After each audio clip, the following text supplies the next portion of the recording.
Hi, I'm Shafin Design, and welcome to the Psychology of Attraction, a 4-part course on seduction, attraction, and the nature of human mating game. At the very beginning, allow me to congratulate you on being here. We're going to cover some very exciting topics on this course, some of which is going to be presented in a structured format for the very first time in our known human history, and you will be the first to know. I will cover topics like theory of evolution, what creates attraction, poles of human sexuality, and much, much more, all from the point of seduction, romantic attraction, and what creates or destroys them.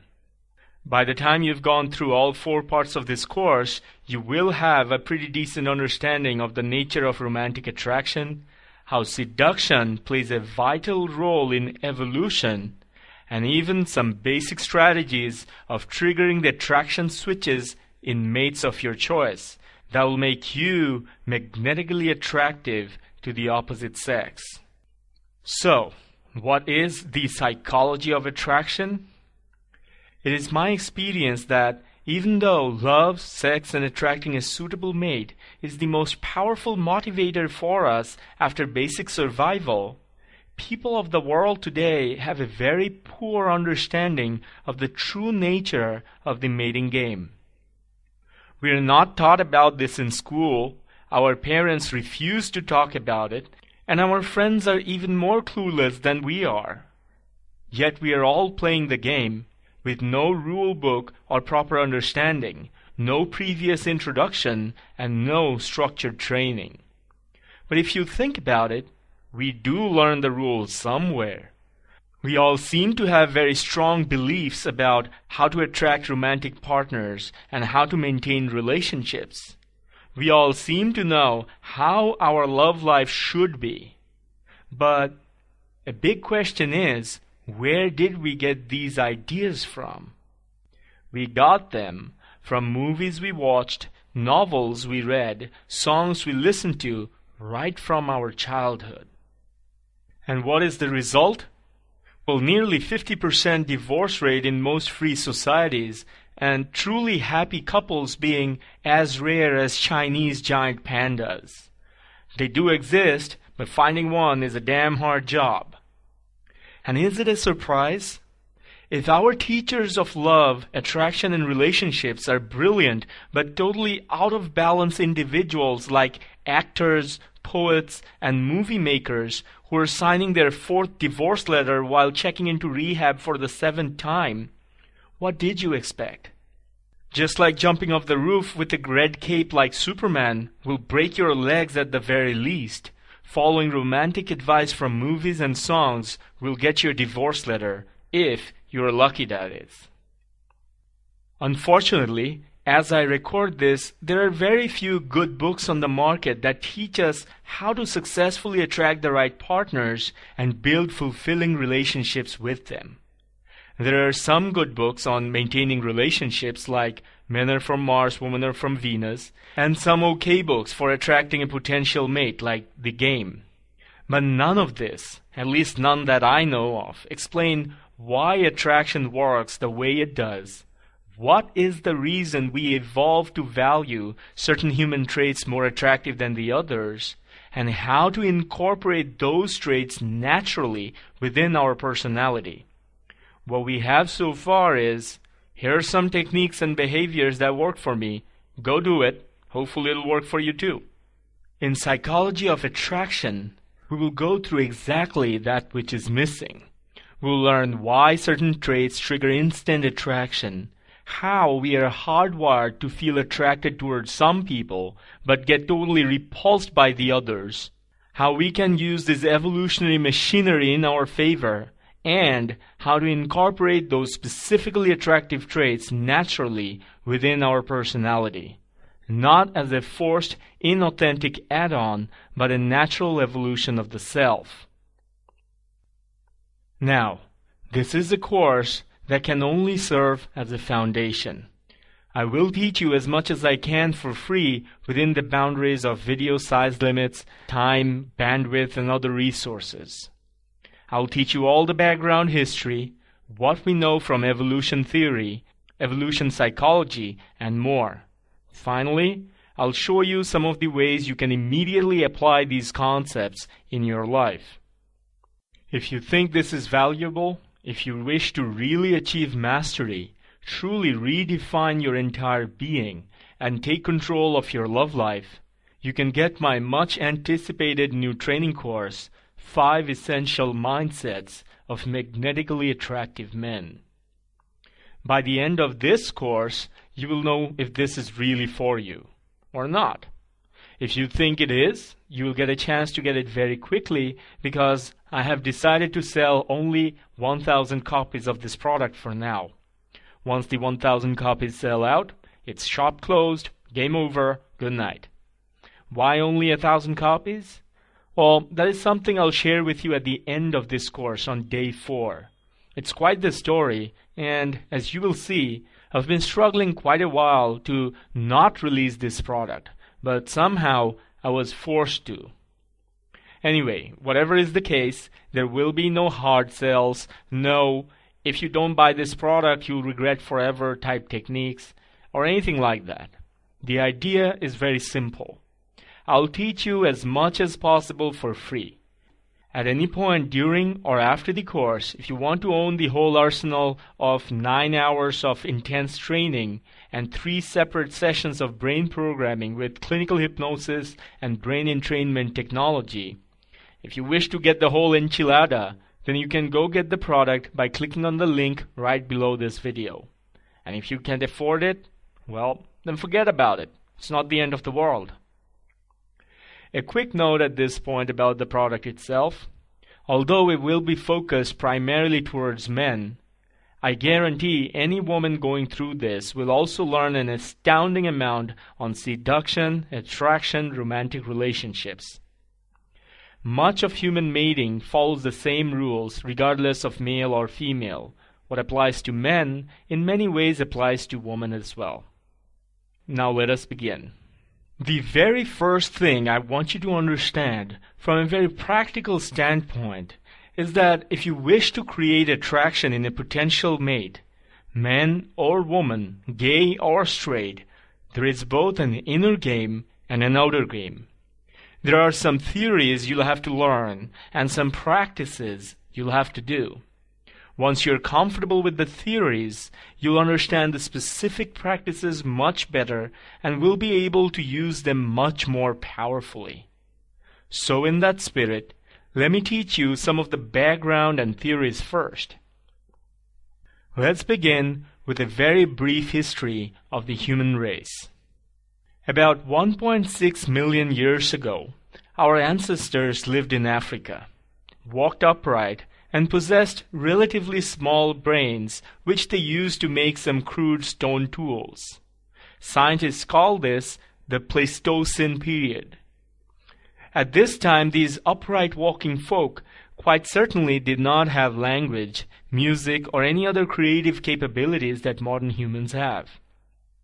From there, about 10,000 years ago, which marks the beginning of the period we're living in right now called the Holocene period, our ancestors were already identical to modern humans with similar brain structure and appearance. During this last 10,000 years, humans spread around the planet, invented agriculture, democracy, paper money, divorce lawyers, McDonald's, space shuttles, Facebook, and strawberry-flavored condoms. The big question is, how did all this happen and why? Or more specifically, how did we evolve such huge brains necessary to support such complex achievements and why? Our brain is the single most energy-consuming organ in our body, taking up, pay attention here, taking up about 15% of the oxygen intake, 25% of metabolic energy, and 40% of our blood glucose. Just conversing with people for a couple of hours on an intellectually challenging topic makes us hungry and tired. Why would we evolve such tremendous energy-consuming brain power? If you look around, you'll see 99% of all animals do with much smaller brains and much simpler abilities, and they do perfectly fine. Why would evolution work in a way for us that seemed to go against almost all principles of evolution found in nature? Why did evolution take such an unusual turn with the human race? Why is it that elephants and whales that have much bigger brains than us never create Mona Lisa or discover the theory of relativity? Let us venture ahead and see. When most people hear about the theory of evolution, they think survival of the fittest. They also debate on its validity by saying things like, Darwin's theory of survival is incomplete and was never proven right. It's just a theory. The only thing true of that sentence is that it is a theory, and a darn well-researched one at that. Everything else about that statement is incorrect, biased, misinformed common knowledge. First off, Darwin never even coined the term survival of the fittest. Herbert Spencer did. Secondly, theory of evolution is not limited to natural selection, which basically says that only the fittest will be able to survive in a given environment due to pressures of weather, availability of food, choices of prey, threats from predators and parasites, even competition from within one's own social circle. As self-evident it is to common sense, this is only half the theory of evolution. The other half is sexual selection, which is the topic this course is primarily concerned with. What is sexual selection? Put simply, it is the sexual competition within a species that determines the reproductive success of an individual. In simple words, some individuals get to mate a lot, some only moderately, and some none at all.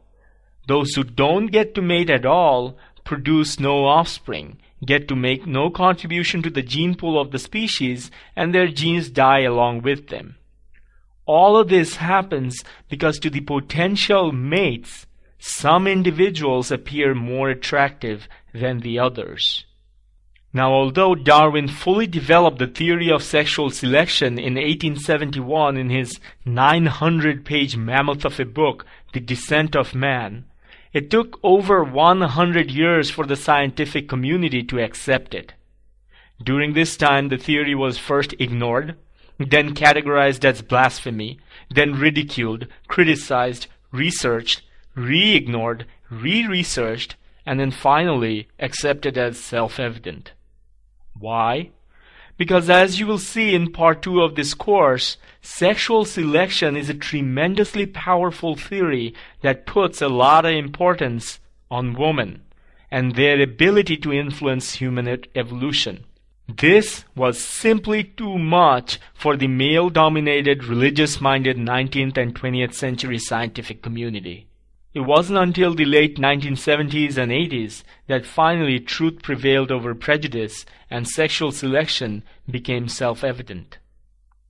Now, even though Darwin developed sexual selection theory, he never bothered to look deeply into the specific traits that humans find attractive, which in turn determines the direction of human evolution.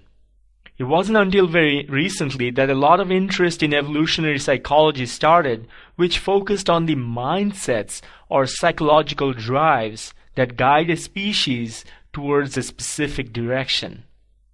Scientists such as Geoffrey Miller, David Buss, Matt Ridley, among others, found that it is the specific mental preferences, primarily of the females, that fuel sexual selection in human evolution. Now, thanks to the work of all these evolutionary biologists and psychologists over the last 2 to 3 decades, we now know that almost all highly evolved animals, including human beings, are all hardwired to choose certain types of mates over the others. And they make this choice by selecting certain mates who exhibit certain specific traits which others do not. I'll say that one more time. The way we make this choice is by selecting certain mates who exhibit certain specific traits which others do not. As powerful as this realization is, what fascinated me the most and what triggered me to launch my own dedicated research in this field is that while for most animals these powerful aphrodisiac-like traits are mostly physical, like the peacock's tail and the amazing colors and patterns of butterflies, for humans, it's mostly mental. There are certain specific mental traits that act as powerful aphrodisiacs for both human males and females. The moment I realized this and looked around, it was like my mind exploded. It was all around, yet I never noticed it before. All humans all around the world are advertising certain specific traits to their potential mates through carefully orchestrated actions and behaviors. The process of seduction for humans is nothing but advertising certain personality traits to the opposite sex through words and actions. These behaviors are as old as our ancestors in the African savanna. Yet because it is such an innate part of our psyche, we don't even realize why we are doing what we are doing. It's that elusive obvious, you see. It's right in front of us. We're all doing it, but almost none of us realize what is it that we are really communicating here. Now here is the biggie. If you know these specific traits and find a way to maximize them within your personality, if you follow certain step-by-step principles and avoid the deadly giveaways of the inauthentic artificial add-ons, if you know how to communicate these mindsets to your potential mate quickly, effectively, and powerfully, you too can become magnetically attractive to your potential mates. But it doesn't stop there. Having these mindsets as a natural part of your being is almost a virtual guarantee against losing your partner to another man or woman. It is also the formula that triggers our emotional hardwiring for becoming the center of the world of our romantic partners. Really, it's that powerful. So, what are these traits? I'll tell you, but not right now. As I said, these mindsets and behaviors are very much innate to us. They're hardwired and natural part of our everyday behavior. Yet because these are sexually selected traits, and you'll understand soon what that means, because these are sexually selected traits, only the best among us exhibit them naturally to their fullest potential. The rest unknowingly give away signals that tell their potential mate of their lower status in the ladder of evolution.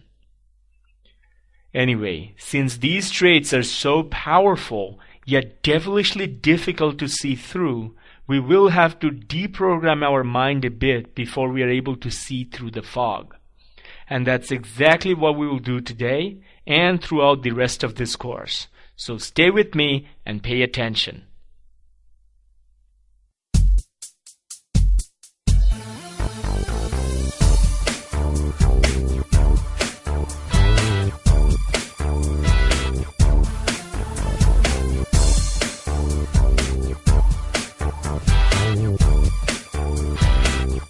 At this point, I want to cover a very important framework for you, an understanding that will serve as a background for many other things that will follow. I will get a bit technical now, but please be patient and pay attention because it's so very important in the context of seduction and attraction. Not understanding this part is the reason for a lot of suffering, especially for men. So if you'd like to avoid making countless mistakes in your future relationships, pay attention here. What I would like you to have is a basic overview of how our brain evolved and the role different parts of our brain plays in the mating game. This model was originally created in the 1960s by neuroscientist Paul MacLean. Once you understand this little technical detail, you will be able to easily understand many other things that follow. So please stay with me here. I'll try to make this as simple as possible. The most primitive part of our brain is the brainstem, surrounding the top of the spinal cord. This old brain, or the reptilian brain as some call it, controls our autonomic bodily functions like breathing, perspiration, digestion, etc. It also controls our instinctual behaviors like dominance and territorial behavior. The primitive brain cannot think or learn. After the primitive brain came the middle emotional brain. The very first layer of the emotional brain we evolved was the olfactory lobe, which could only analyze smell and take appropriate action. Swallow if it's nutritious, spit if it's poisonous, chase if it's a prey, flee if it's a predator, and court if it's a potential mate. From the olfactory lobe, slowly the emotional brain grew large enough to be considered a key layer of our brain. Along with the first mammals came the final layers of the emotional brain. Because this part of the brain encircles around the brainstem, it is called the limbic system, from the Latin word limbus, meaning ring. The limbic system brought with it for the first time emotions such as fear, craving, sexual desire, passion, and fury. A good question then would be, the animals or insects that do not have an emotional brain, do they not feel sexual desire? No, they do not. What they feel is an instinctive drive, not the emotion of desire.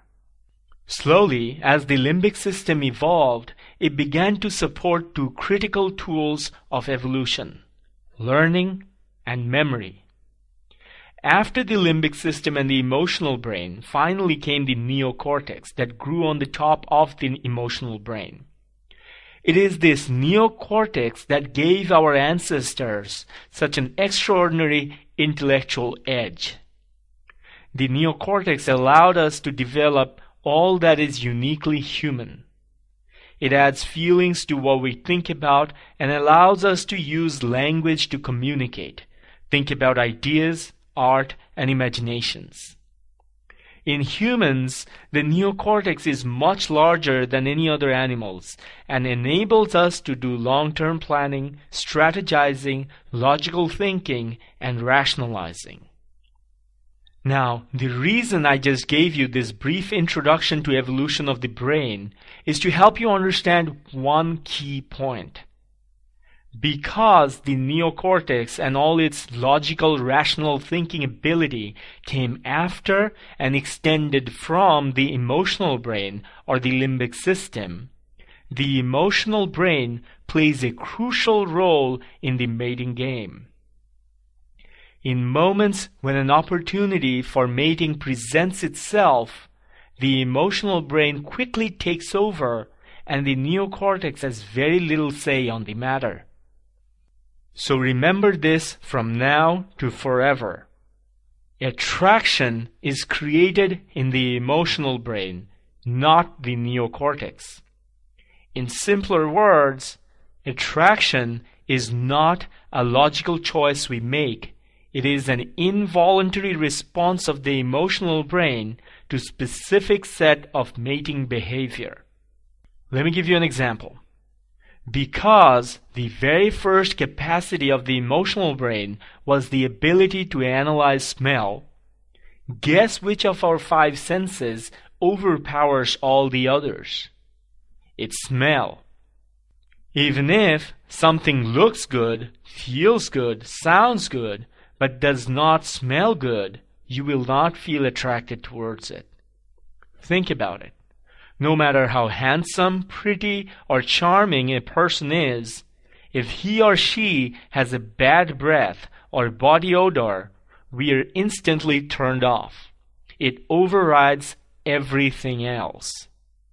Just like smell, there are other sexually selected evolutionary traits that either turn off or trigger the switches of our attraction mechanism and can make us feel almost helplessly attracted to the person exhibiting it.